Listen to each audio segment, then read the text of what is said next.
the longest time, I was convinced that some people were just born with a social superpower. You know, the exact type. The ones who can effortlessly glide across a room, strike up a conversation with a total stranger, and make it look as easy as breathing. Meanwhile, I was stuck with that familiar, sickening drop in my stomach, that loud inner voice screaming, "Not today. Let's just wait for a better moment." I bought into the ultimate lie, that confidence is a genetic lottery. I told myself it was just a personality trait that I simply didn't possess. But as a psychologist, I can tell you that the clinical data completely shatters that myth. Confidence is not something you have. It is something you do. Walking up to someone you find attractive isn't a magical gift reserved for extroverts. It's a mechanical, highly learnable skill, and it relies on specific, predictable triggers that the human brain is hardwired to respond to. Here is the psychological playbook for making the approach. Step 1. Thaw the ice before you break it. In psychology, we closely examine the high failure rate of the classic cold approach.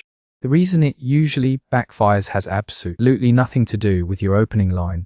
It fails because of the neurological shock.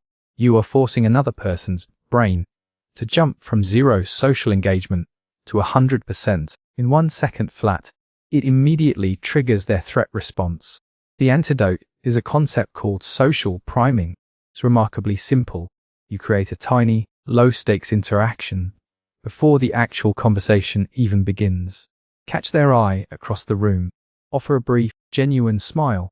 Give their subconscious a few crucial seconds to register you as a safe, non-threatening presence. By the time you actually walk over, the stranger danger alarm is turned off. You're already somebody they recognize. Step 2. Call out your own anxiety. I know this sounds completely counterintuitive.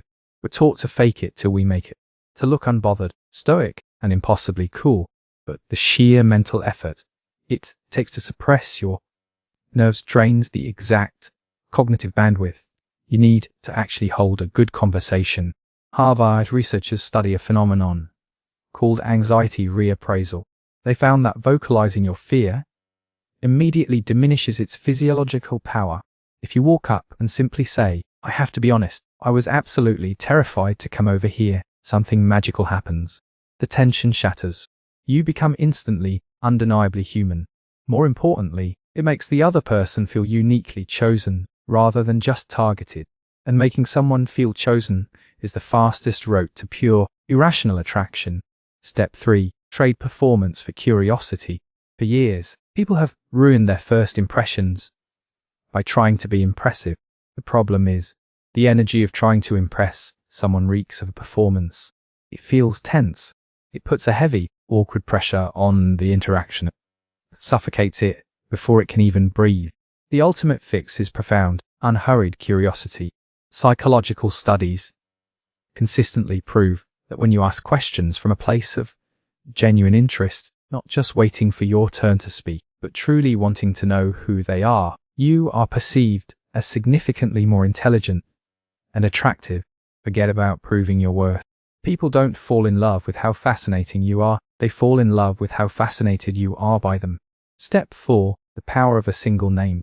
It is the simplest, yet most devastatingly effective tool in social psychology. Hearing your own name activates a deep, localized response in the brain. It acts as an auditory signal for safety, recognition, and deep personal connection. But there is a catch. Once you learn their name, you must use it naturally, and you must use it only once. Overusing a name feels manipulative and immediately sets off alarm bells. But weaving it effortlessly into a real observation, like, "That's a really fascinating perspective, Sarah," creates an instant bridge of intimacy that most people fail to build in a lifetime of small talk. The final truth. Let me leave you with one final, undeniable piece of reality. The approach itself, it really isn't the scary part. The absolute worst case scenario is a brief, polite exchange that simply fizzles out. It lasts 2 minutes, and then you move on with your life. No, the truly terrifying part is the regret. It's the phantom memory of walking away in silence, replaying the what-ifs in your head for the next 3 days. That is the pain that actually lingers. Choosing to step forward, instead of retreating into your comfort zone, has the potential to unlock the most meaningful connections of your entire life. It all starts with one decision, deciding that the stranger across the room is worth 30 seconds of being uncomfortable